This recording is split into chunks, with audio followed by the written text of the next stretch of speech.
साहेब कहते हैं सांप बिच्छू यदि सांप काट लेता है, बिच्छू डंक मार देती है, तो उसके लिए मंत्र है।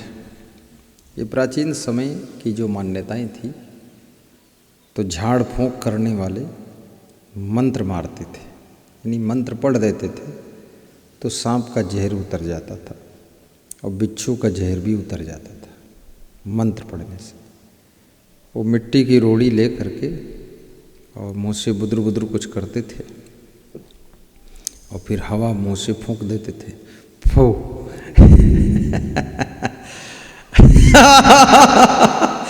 और उसके बाद रोड़ी भी उसको मार देते थे। यानी 100 में 95 सांप तो विषैले होते ही नहीं हैं। और रोड़ी मारो या न मारो, या मंत्र फूंको न फूंको, बुदुर बुदुर करो या न करो, तो ठीक ही हो जाता है। लेकिन 100 में 5 जो विषैले सांप होते हैं, वास्तविकता ये है वो कोई मंत्र फूंकने से और रोड़ी मारने से, बुदुर बुदुर करने से, मुंह से हवा फूंकने से, फू करने से उसका जहर उतरने वाला नहीं। उसका तो इलाज ही कराना पड़ेगा। इलाज नहीं कराओगे तो मर जाएगा वो।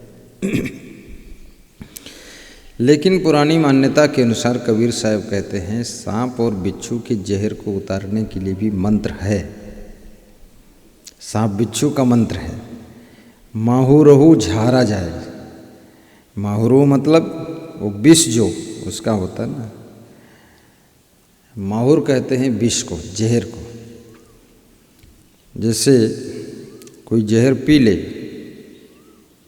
जहर पी ले तो उसको भी उल्टी कराकर और जुलाब पिलाकर और टट्टी खोप कराकर, दस्त कराकर उसे भी निकाला जा सकता है, गिराया जा सकता है, जहर को ख़त्म किया जा सकता है। लेकिन बिकट नारी के पाले पर है, जिसका पाला ऐसी भयंकर स्त्री से पड़ गया है, बिल्कुल चंडिका अवतार है, बहुत खुराफाती, बहुत क्रोधी, बहुत लड़ाकू, जेट विमान, एकदम राफेल की तरह उलट पलट करते, ऐसी स्त्री से पाला पड़ गया। बहुत जिद्दी है, हठी है, क्रोधी है, गुस्सैल है, जब देखो तब गठरी बांध के लहंगा हिला के मायके भागती है। खतरनाक औरत से पाला पड़ गया। तो साहब कहते हैं फिर उस पति के लिए बहुत खतरा, उसका कलेजा काढ़ लेगी, मार डालेगी उसको, वो मरेगा। और केवल नारी ही खतरनाक नहीं होती, कितने पुरुष भी खतरनाक है। पर यहाँ नारी के लिए लिखा है साहब ने, परंतु पुरुषों में भी वही बात, बहुत खतरनाक पुरुष है। कोई सरल स्वभाव की स्त्री का विवाह खतरनाक पुरुष के साथ हो गया, भयंकर स्वभाव है, बब्बर शेर की तरह गरजता है, महाक्रोधी, ताश भी खेलता है, जितने कर्म जगत में हीने वे सब पति देव ने किने।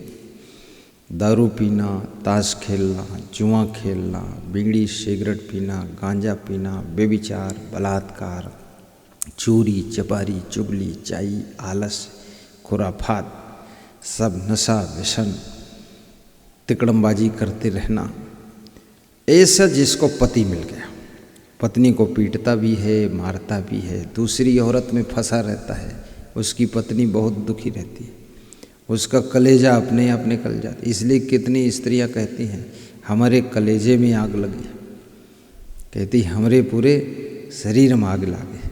आग कहीं ऐसी आग नहीं लगी जो चूल्हे में आग लगती है, ये आग वही है, सब दुख की जंजाल की आग लगी है। पति परेशान किए, खतरनाक पति है। ऐसे पति के पाले जो स्त्री पड़ गई, वो स्त्री को भी नरक हो जाता।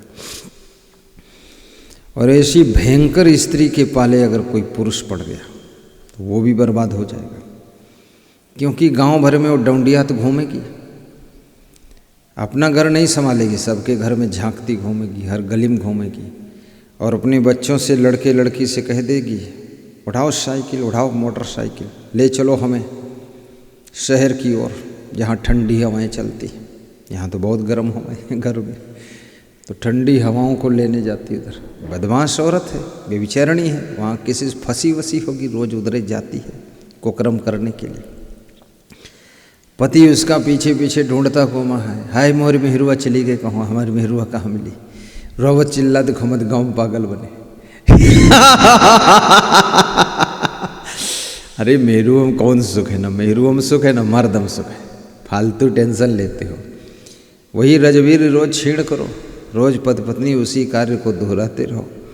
1000 बार दोहरा चुके हो, 10,000 बार दोहरा चुके हो, और 20 साल की उम्र से वही कुकर्म में लगे हो, व्यभिचार में, विषय भोग में, संभोग विषय भोग और खतरनाक भोग, महारोग, उसी में पड़े रहो, सड़े रहो, चिल्लाते रहो, हाय मोर मेहरुआ कहाँ गए, हाय मोर पति भाग गवाए।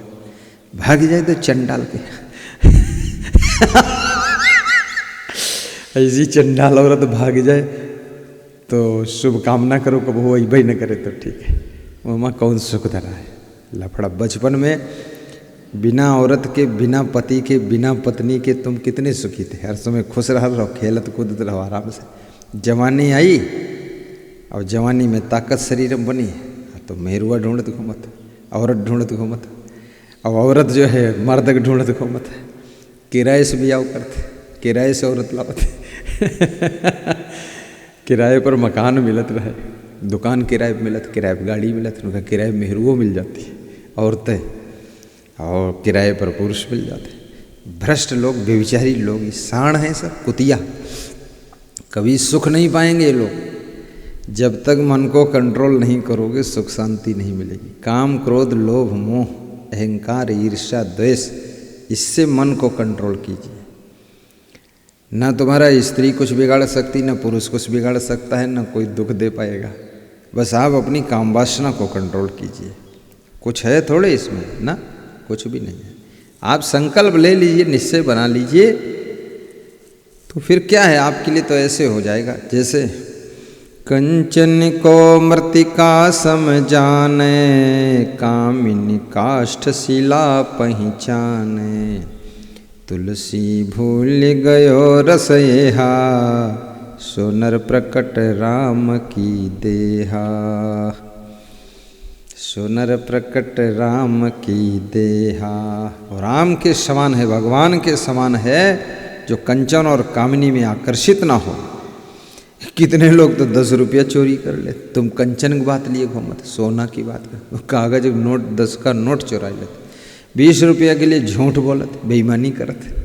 अब इनकी तो दुर्दशा होने होना, इनका अपमान भी होगा, सम्मान भी नहीं मिलेगा, अधिकार भी नहीं मिलेंगे, कबाड़ी नाथ घूमते रहेंगे। और कितने लोग तुम कामिनी की बात करते, वो भैंस में आकर्षित हो रहे हैं, भैंस में आकर्षित हो रहे हैं, पशु पक्षियों में आकर्षित हो रहे हैं, फोटो में आकर्षित हो रहे हैं। इतने धूर्त लोग हैं, तो इनकी तो दुर्दशा होना ही होना है। इसलिए इस आकर्षण को कंट्रोल कीजिए और कबीर साहब की बात को मान लीजिए। कबीर साहब क्या कहते हैं, सांप बिच्छू का मंत्र है, माहुरहु झारा जाए, विकट नारी के पाले परे, काली कलेजा खाए। पुण्य करिए, शुभ कर्म करिए, गुरुदेव के चरणों के दास बनिए, ये सब भ्रम ढकोसला से ऊपर उठिए, संयम नियम से रहिए, आपका कल्याण हो।